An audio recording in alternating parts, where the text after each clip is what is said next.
Welcome to Jewish History Soundbites podcast with Yehuda Geberer.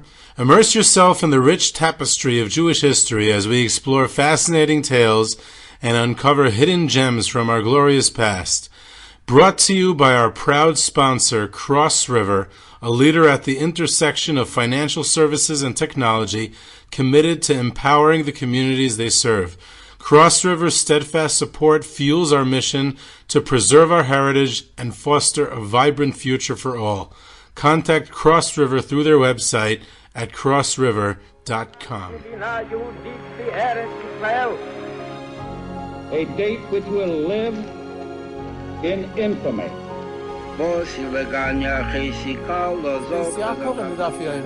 Both of those projects, initiatives, got off the ground because of the Chernobyl. The 11 Olympic team members slain in West Germany. The Olympic Games. Zugerechtbare Brüder in Amerika. Schon tausend Schabbos at the Skizzar.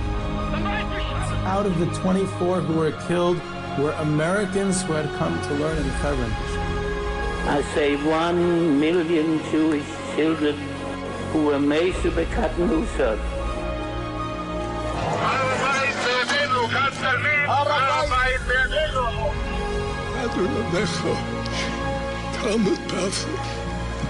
Whoever heard such beautiful words? It is never too little, it is never too late, and it is never enough. Jewish History Soundbites, bringing alive the world of our glorious past. Here is our host, live from Jerusalem, Jewish historian and tour guide. Jewish History Soundbites, and this episode we are going to continue exploring the saga of Russian Jewry in the 19th century in Czarist Russia. Last time we spoke about the Tsars and the Jews and how that relationship didn't work out so well, and I discussed the pogroms of 1881 to 1884, the Sufot Banegev, the storms in the south.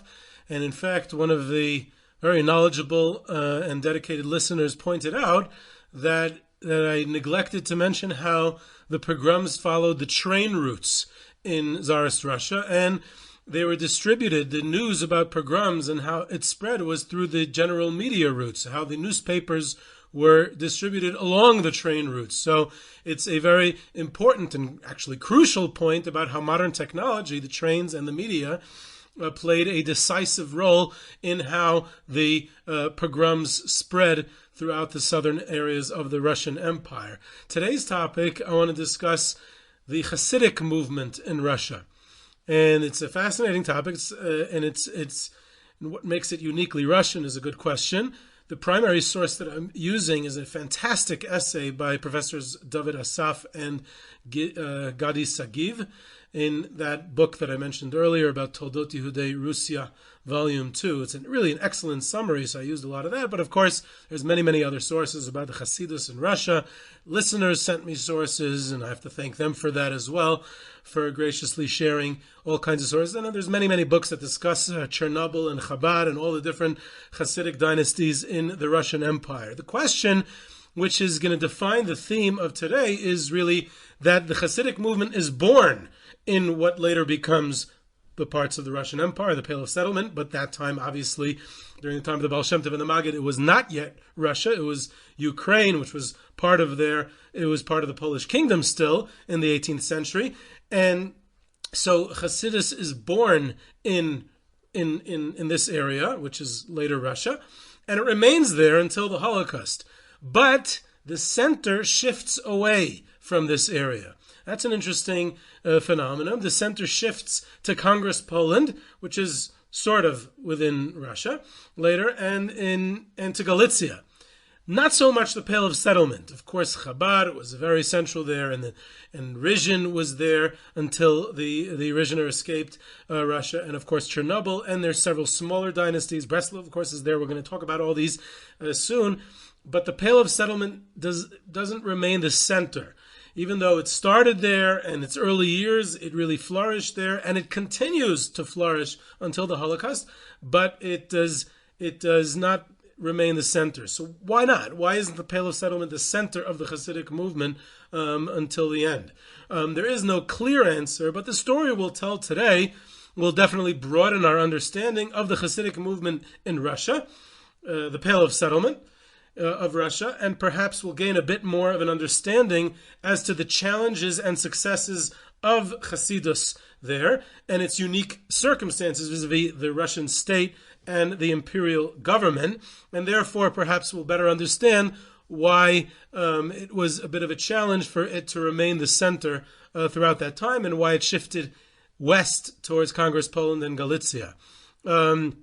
I'm going to focus, in the framework of this episode, I'm going to focus on the Pale of Settlement, not Congress Poland. Now, Congress Poland, like I mentioned in, I think, the first episode, when I introduced the topic of Jews in the Russian Empire under the Tsars, is Congress Poland is also, today Central Poland, is also part of Russia. It's under the Tsars, but it has a different classification. It's not always considered part of the Pale. It is very often considered part of like this semi-autonomous Polish rule under the Tsars, and therefore different laws were applicable to the Jews there at times, and they had a, kind of like a different trajectory and unique circumstances. So therefore, if we would examine the Jews and the Chassidim of Congress Poland, it would be somewhat of a different story. So in the framework of today's episode, I'm entirely focusing only on the old Pale of Settlement and not Congress Poland, just so that's clear.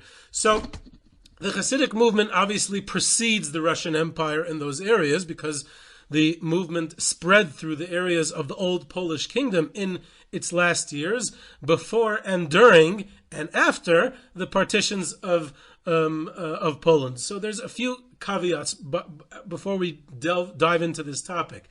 Number one, by its very nature, the Chassidic movement was not limited by borders and boundaries. It transcended geographical boundaries and political boundaries. That's one of the fundamental ideas of Chassidus, is that it's not limited because you can travel to see the Rebbe. The Rebbe has an impact and influence, sometimes even internationally, and the ideas spread. Sfarim are sold across borders, and therefore to say that there's something unique about Russian Chassidus as opposed to Galician Chassidus is somewhat misleading, meaning the Chassidic movement had a lot in common, much more in common than what separated them. But despite that, we're going to try to find some unique things about the Chassidic dynasties in Russia. That's number one. Number two, many, if not most elements which can be described regarding Chassidim and Russia and their dynasties can be equally applicable to all Chassidic dynasties in other countries as well, which is similar to the first point I made. Number three, I'm specifically going to refer to the Chassidic movement in Russia, or Chassidus in Russia. I'm not going to call it Russian Chassidus. There's a big difference. It sounds like semantics, but it's not. It's not Russian Chassidus. It's not uniquely. It's Chassidim who happen to be living in Russia. Right, and actually the Chassidim, like I said, were there before Russia came to them. Not that they came to Russia. They didn't immigrate to Russia. The Russian Empire came to them. So it's not really Russian Chassidus. It's Chassidus in Russia.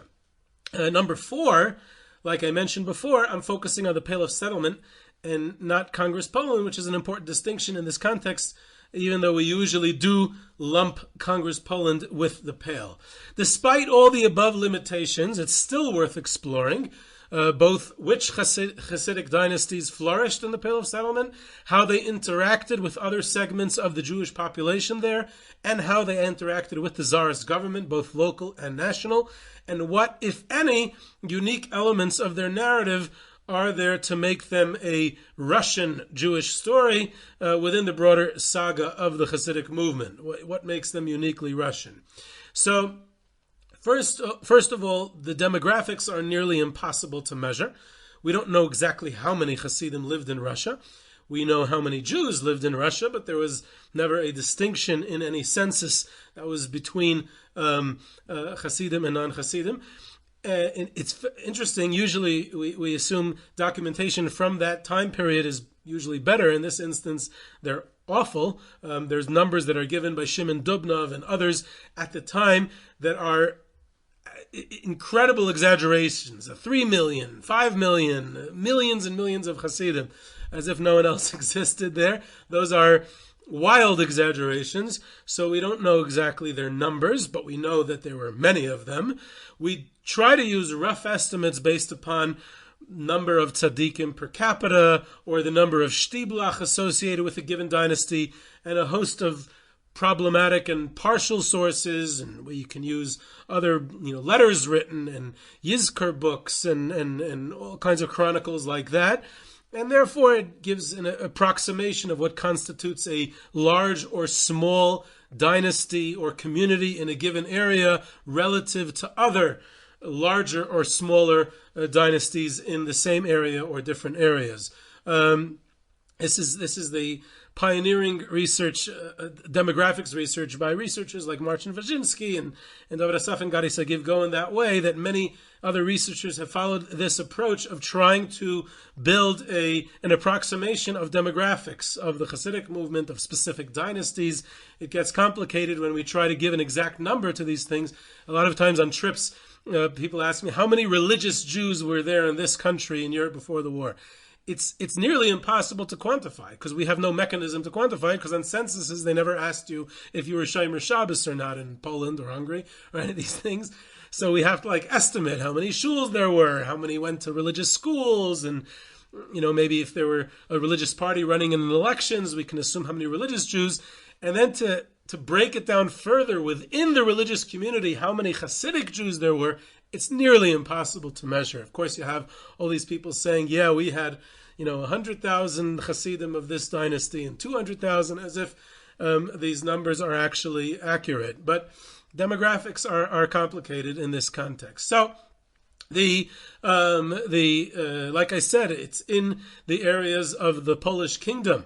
The Polish-Lithuanian Commonwealth, rather, is the cradle of the Chassidic movement. The areas where the Baal Shem Tov lived and flourished and taught and inspired, and the Maggid of Mezrich, his primary disciple, and many of their students lived in these areas, and they were incorporated into the Russian Empire and were included in the boundaries of the Pale of Settlement a few years following their respecting partitions in the mid to late 1700s. I'm sorry, the late 1700s when the partitions were, and this is obviously after the Baal Shem Tov and the Maggid had passed away. The Baal Shem Tov passes away in 1760, the Maggid in 1772, the year of the first partition.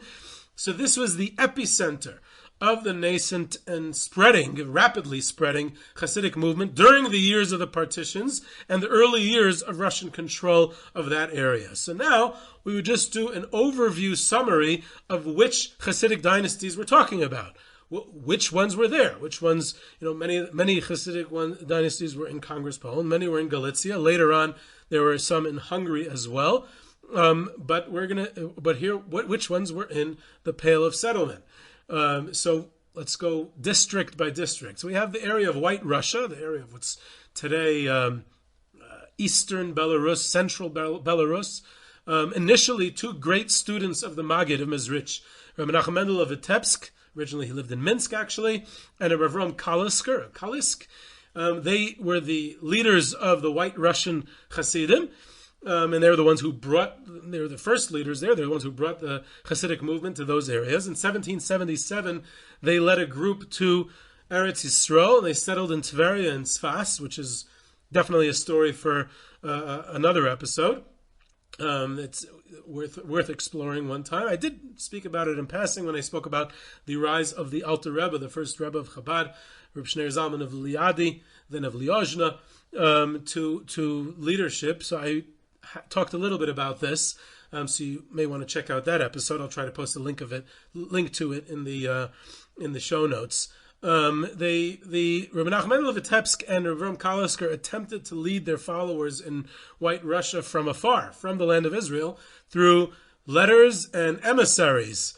which was an incredibly creative form of leadership. It didn't work out well, so they eventually appointed from afar. They appointed Reb Shneir Zalman, then of Liozna, later of Liadi, the Alter Rebbe, the Baal HaTanya, and he emerges as the great leader of Chassidim in White Russia, and he's the founder, of course, of the Chabad dynasty. And from this time, from the time, late 1780s, when he's appointed, until the end of the Russian Empire, the Russian Revolution, and even beyond the revolution, even in communist Russia, these areas of White Russia would predominantly be associated with the Chabad Chassidic dynasty, though there was more than one offshoot of the Chabad Chassidic dynasty. Now, I want to give a disclaimer right now. This is not meant to be a history of Chabad or the Chabad dynasties or biographies of the great Rebbes or the origins of Chabad, etc., etc., etc. This is meant to be a brief overview of the Hasidic movement in Russia. So I hope that's clear. I'm not going in depth into the story of the Chabad movement in dynasty in the Russian Empire. When the Alter Rebbe passed away in 1812, there was a succession dispute.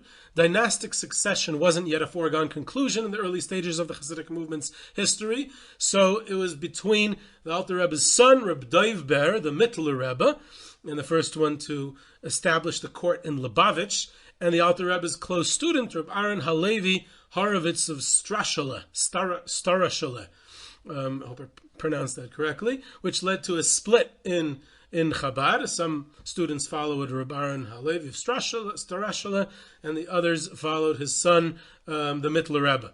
It later was consolidated under the Mittler Rebbe's son-in-law and grandson of the Alter Rebbe, Reb Menachem Mendel Schneerson, the famed Tzemach Tzedek of Chabad, the third Rebbe of Chabad, was a very dynamic leader, very charismatic. He was a very strong leader. He led the Chassidim in White Russia in the heyday of Lubavitch, which is also worthy of its own episode one day, the Tzemach Tzedek and his time period.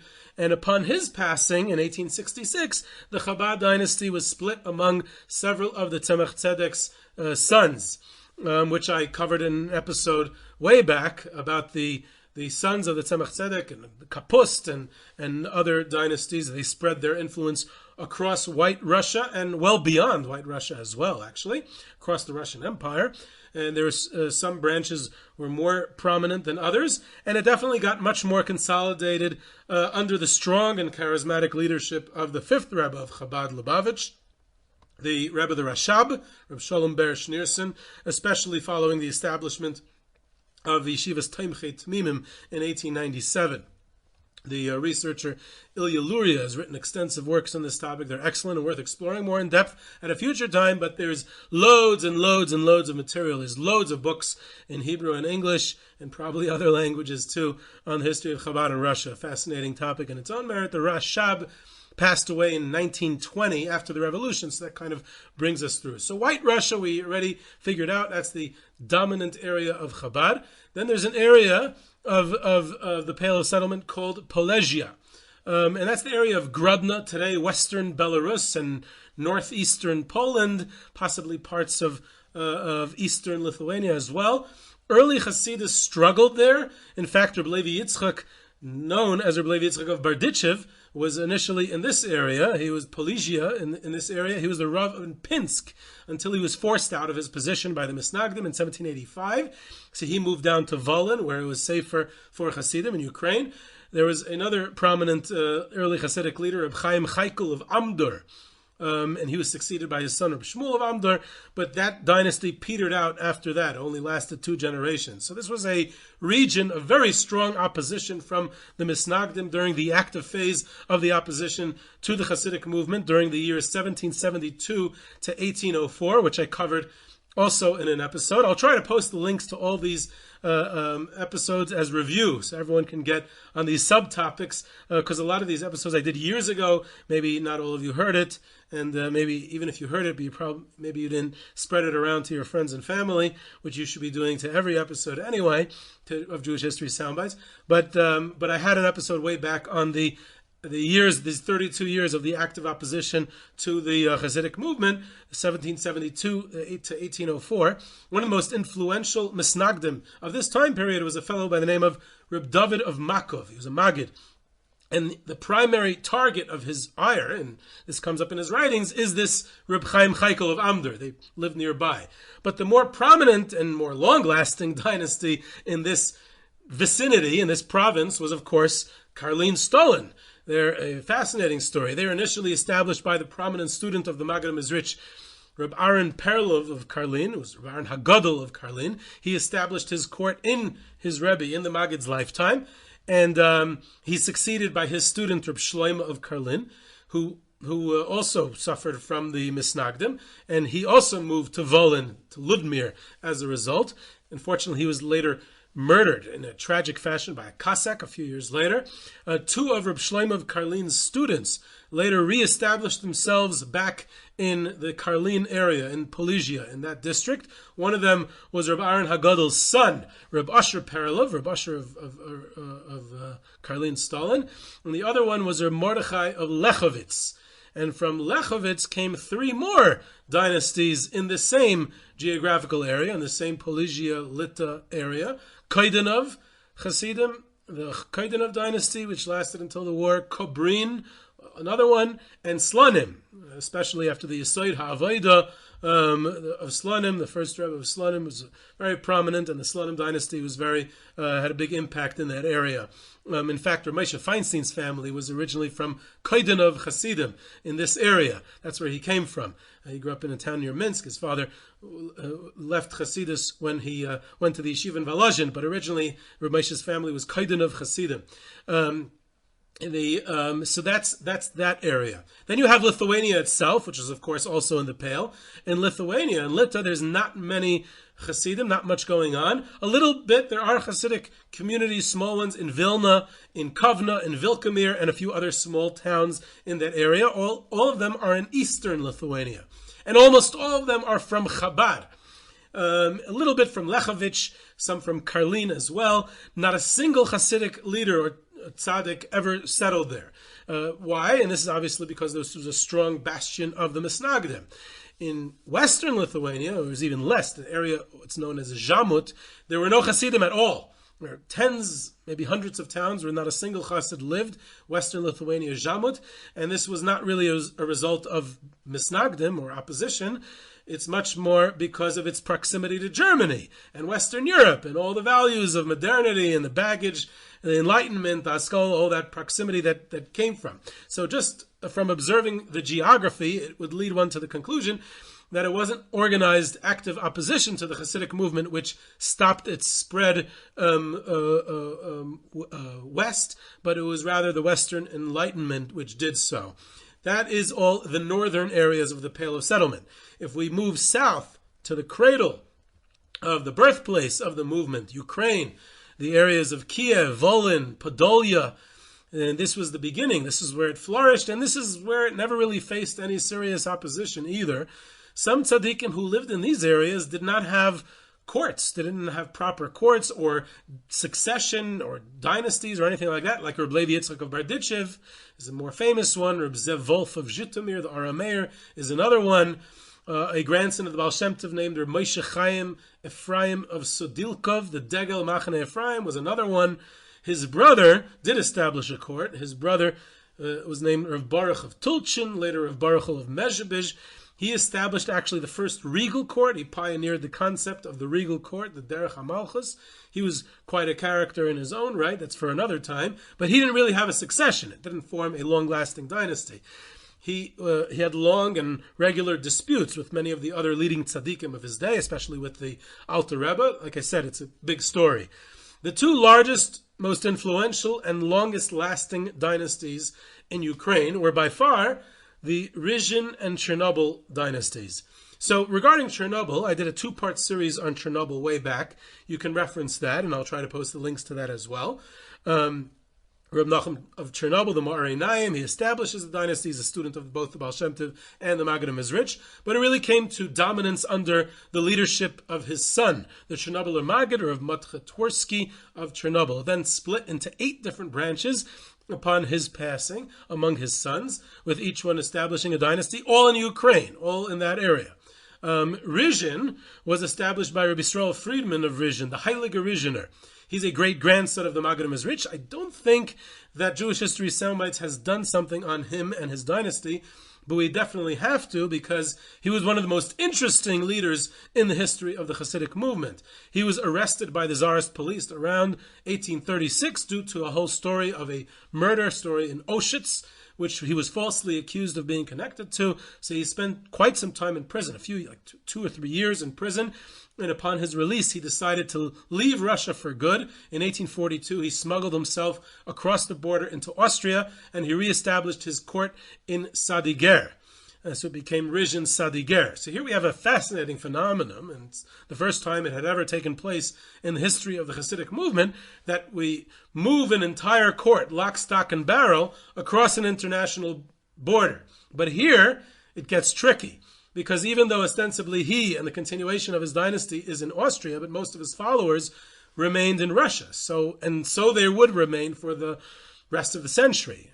So he and his successors, who are in Austria, they keep in touch with their chassidim across the border in Russia, and the chassidim steal across the border to Austria to make a pilgrimage to whatever Rebbe of the dynasty that they belong to, that they associate with. First to the Ruzhyner himself, and then later to his sons, because upon his passing in 1850, he too was succeeded by all of his sons, and the dynasty more or less amicably split into several prominent branches: Sadiger, Chartkiv, Bahush, Stefanesh, Osyatin, Bayan in the second generation, and more. Later on, Kapushnitz, there are more. So if we take together collectively these two huge dynasties, Chernobyl and Ruzhyn, were connected many times over through marriage, a lot of intermarriage between the two dynasties, and were also similar in many ways as well. Both implemented the approach of organizing the physical court, the chutzner of the Hasidus, as in a derech hamalchus, the regal court, that was much more associated with Ruzhyn than it was with Chernobyl. They also, both of them had a more pragmatic approach to modernity than than other Hasidic dynasties, especially relative to Galicia. In fact, if we would compare the Russian Hasidus of Chernobyl and Ruzhyn in their approach to modernity, if we would compare them to the Galician or Hungarian Hasidic courts, we would consider them modern. We would say that they had, they obviously weren't modern. They weren't liberal. They were chassidim. They were very conservative. But compare relative to the Tsans and other Galician dynasties, Bel's other Galician dynasties and Hungarian dynasties, the Russian ones had a more, I would call it, pragmatic approach to modernity. Both of them, both Ruzhyn and Chernobyl, also had a similar method of multiple succession. These two dynasties, with their many branches, dominated Ukraine until World War I. But there were several other smaller ones as well. Apta, which was based in Mezhebizh, descendants of the Apta Rav. Kapushnitz came from them too, and they are connected to Ruzhyn. Savran, the Savran or Chassidic dynasty, was established by Reb Moshe Tzvi Guterman and his descendants. They were famous for being very, very almost violent opponents of Breslov, especially in the time of Reb Nachman's student, Reb Nassan of Nemerev. There's the Linitz dynasty. There's several other smaller ones from the progeny and students of Rabbi Chil Michal, the Zlotch of Ramagid. All of them were in Volin. And then there's Breslov, which is really its own story. Breslov is also in Ukraine. Reb Nachman of Breslov, and he establishes the Chasidus, and then later on, he's not succeeded by Reb Nassan of Nemerev because there's no succession there, but the leader of the community kind of is Reb Nassan of Nemerev. And Breslov is a fascinating story because, first of all, they're a Hasidic dynasty without a continuation, without a succession in place.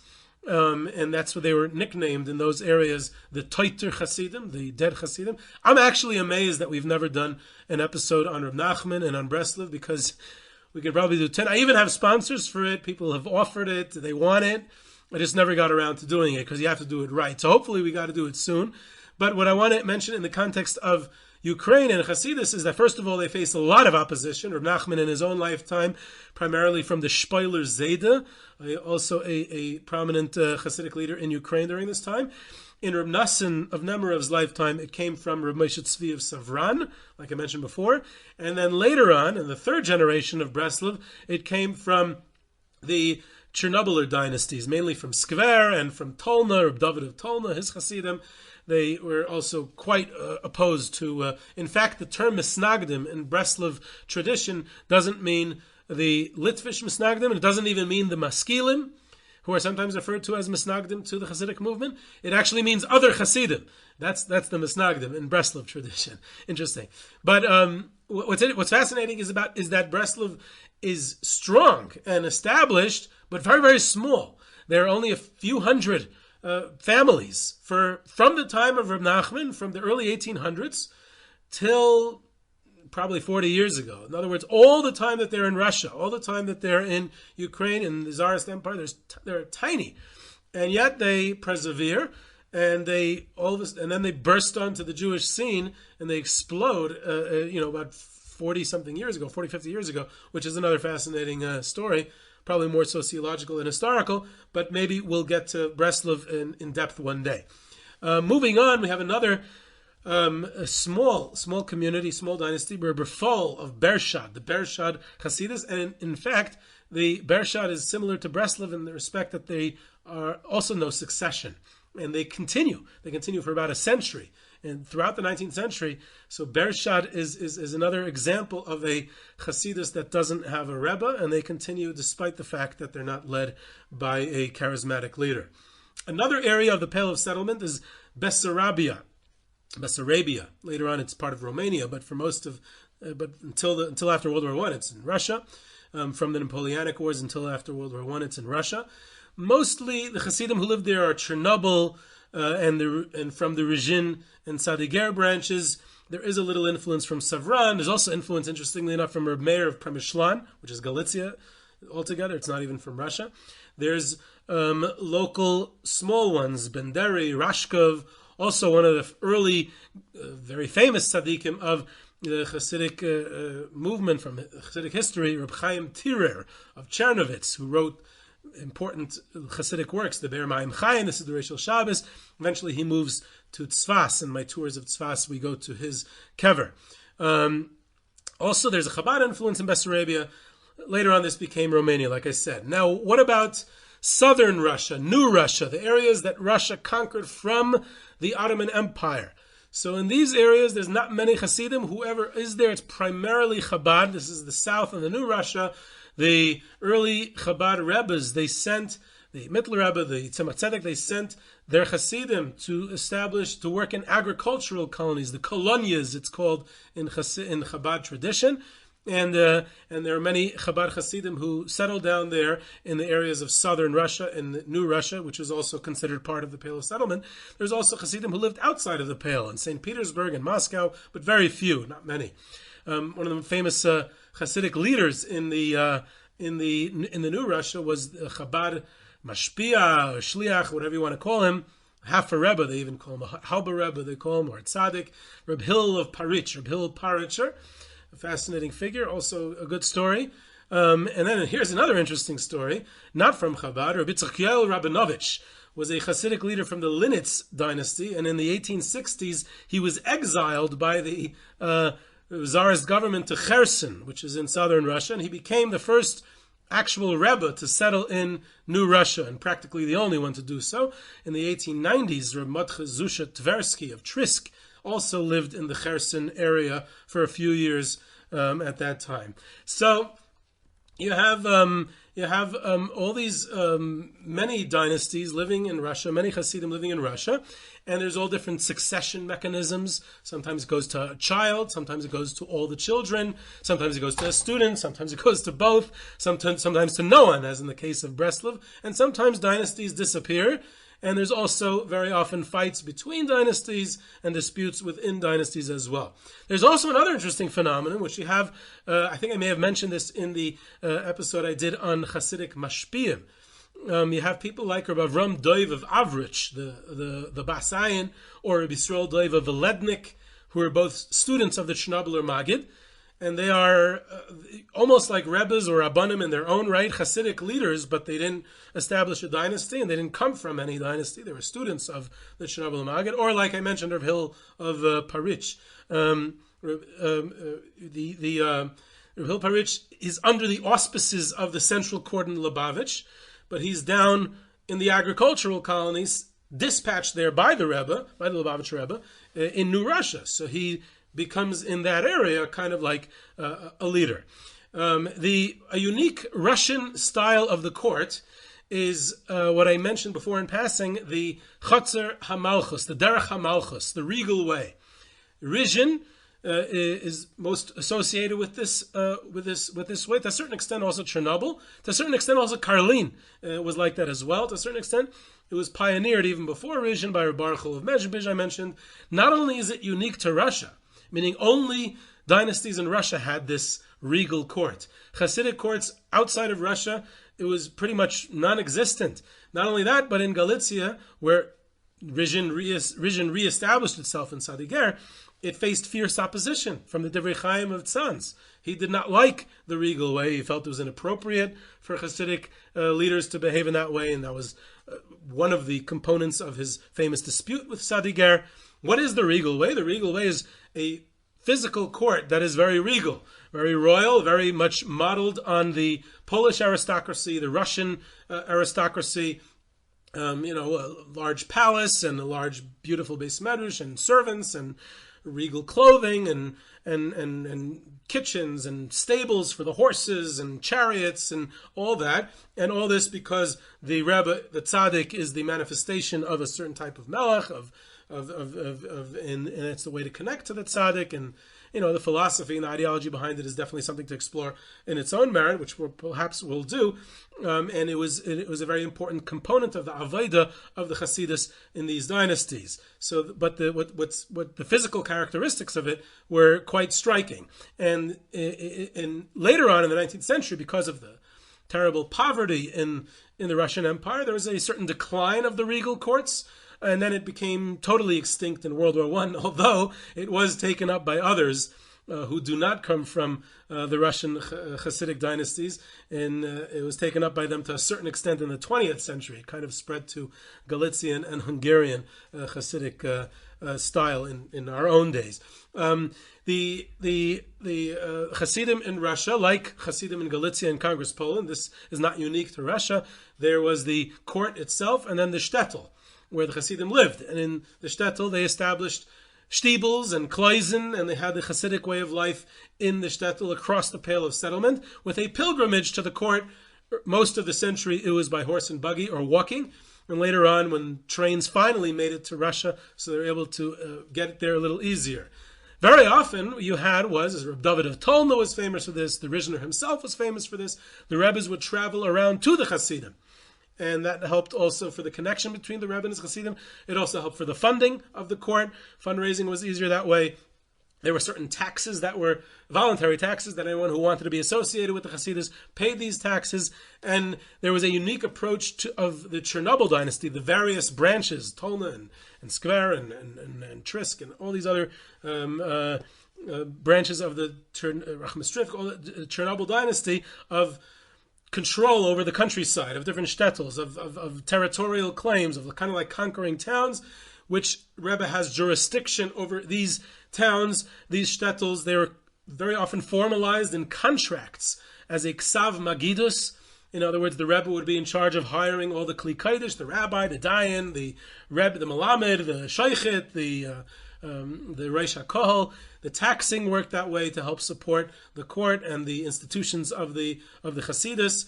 Russian Chassidus is also unique in the respect that, on one hand, as far as their writing and publishing, on one hand you have Chabad, which is the greatest writing and publishing of any Chassidic dynasty till today. On the other hand, you have Ruzhyn and Chernobyl, which did not write much. They did not publish a lot of writings at all, almost nothing. And then you have, on the third hand, you have something like Breslov, which there's this flourishing of publishing by Reb Nassan of Nemer of Reb Nachman's writings in his private illegal printing press that he maintained, but very little after that. Interesting, when I do the tours of Tzfas, irony that I point out, I don't know, the connection of Tzfas or the land of Israel in general to specifically the Russian Chassidus. If you go to the old Chassidic shtibels, you have you have Sephardic shuls, beautiful old Sephardic shuls there, but if you look at the small little Chassidic shtibels there, almost all of them in the Tzfas Old City are associated with these Russian Pale of Settlement Chassidic dynasties. Predominantly Chernobyl, Trisk, Makarov, and Tolna, and I'm probably forgetting a few. Then you have a Chartkov, which is Ruzhyn, which is Russian, and you have Chabad, Breslov.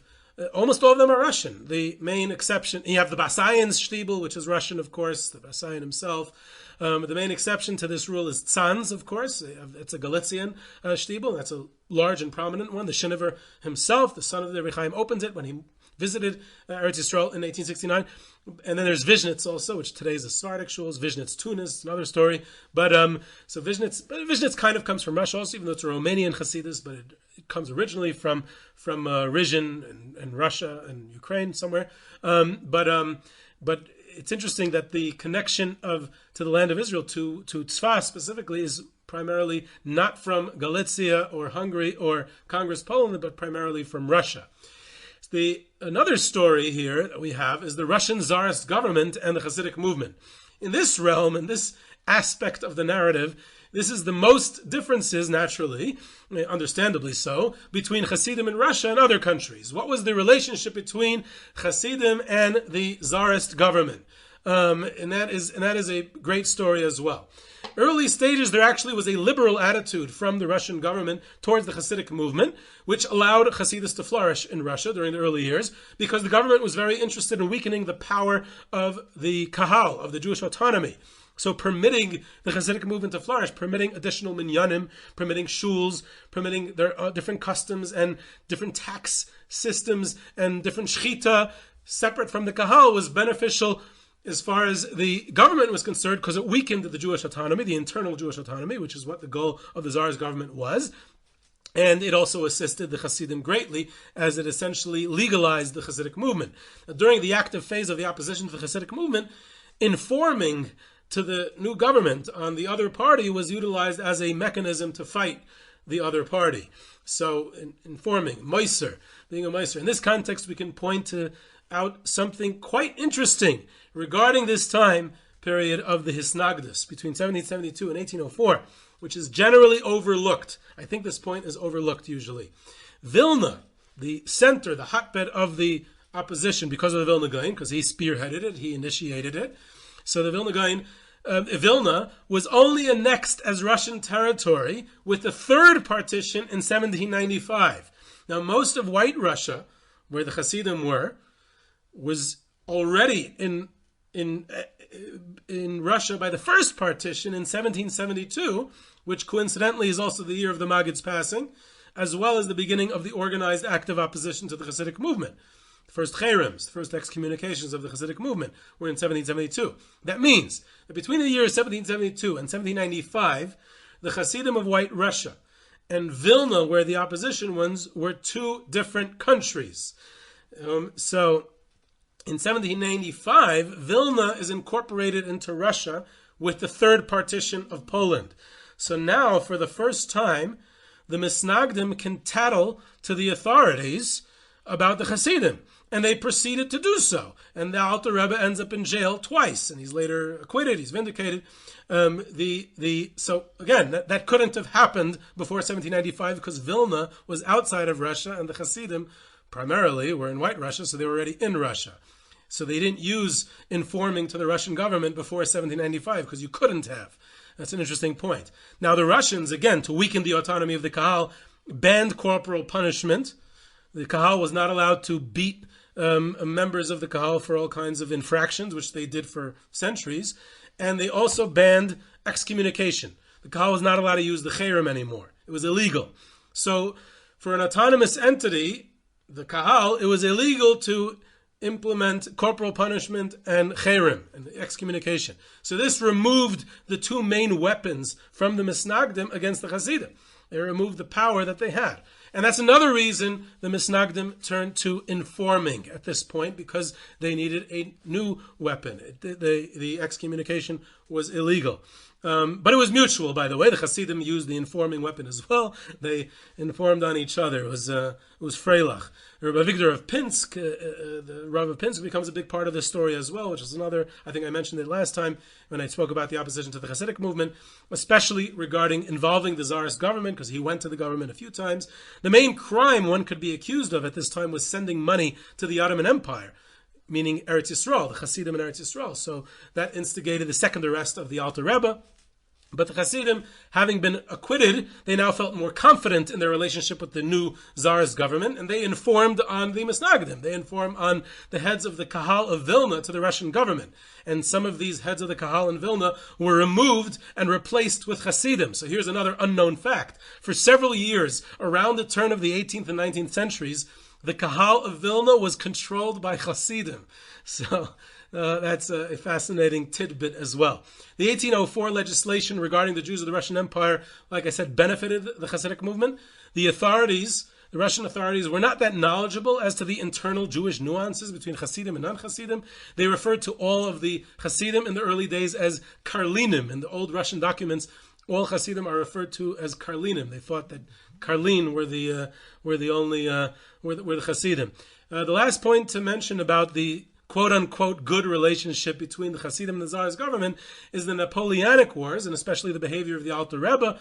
He was loyal to the Russian government and against Napoleon, and he exiled with the Russian army during Napoleon's invasion in 1812, which I spoke about in that early episode as well. Now, but obviously things were not rosy, and they were not all rosy between the Tsar and his government and the Chassidim. The Chassidim they started to get politically organized even in the early days. The Alter Rebbe and Rabbi Levi Yitzchak Berditchev and other great leaders, they had meetings to discuss what to do with different decrees. They also learned to join forces with non-Chassidic leaders, especially later on in the century, the Tzemach Tzedek and Breslov during the 1843 conference in St. Petersburg, when the Tsar Nicholas's government wanted to implement educational reform.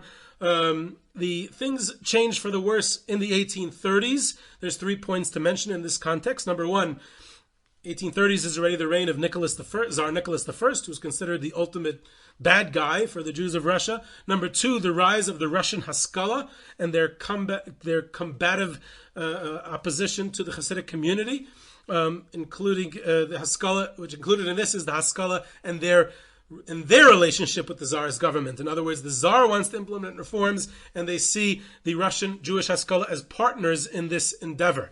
And number three, the specific story that I mentioned earlier of 1836, that murder in Auschwitz, and the Tsarist government accused Rabbi Yisrael of Ruzhyn, the Ruzhyn being involved, and that this is the first time that Chassidim are singled out as a problem. And this is followed by a number of Tsarist decrees, which were immortalized in Chassidic literature by the name of the Gzeira.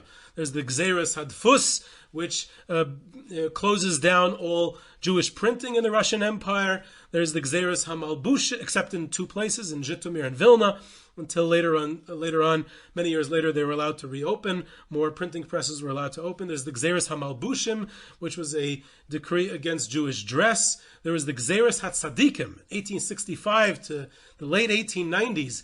The tzaddikim in Ukraine, primarily of the Chernobyl dynasty, were not allowed to travel. It was illegal for them to travel. There's a whole issue with that as well. There's the Gzeiras Hagerush. Jews were being expelled from rural areas. And each one, the Chassidic movement and their leaders had to contend with. Chassidim in Russia had to confront modernity as well, as far as the government and their reforms, as far as the Russian Haskalah, who were bitter enemies of the Chassidic movement in Russia.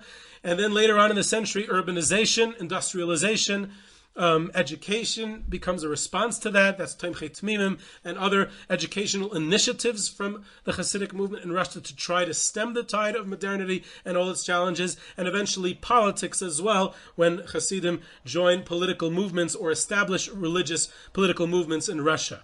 Most Hasidic leaders in Russia were opposed to Zionism, and they're also opposed to immigration to the United States, and they're also opposed to the revolutionary movements and socialism. In other words, all the hot topics of late 19th century Russia, they were opposed. So they were losing the youth, and there was great secularization going on, and the grinding poverty and persecution didn't help matters much. So Hasidic leaders in the late 19th century in Russia had diminished influence. And another fascinating thing to note is that aside from Chabad, who are of course the big exceptions to this rule, they are great leaders on the national and even international scale. But besides for Chabad, all Russian tzaddikim and Hasidic leaders of the late 19th and early 20th centuries did not really involve themselves in national leadership or national politics or representing Klal Yisrael and dealing with the Tsarist government.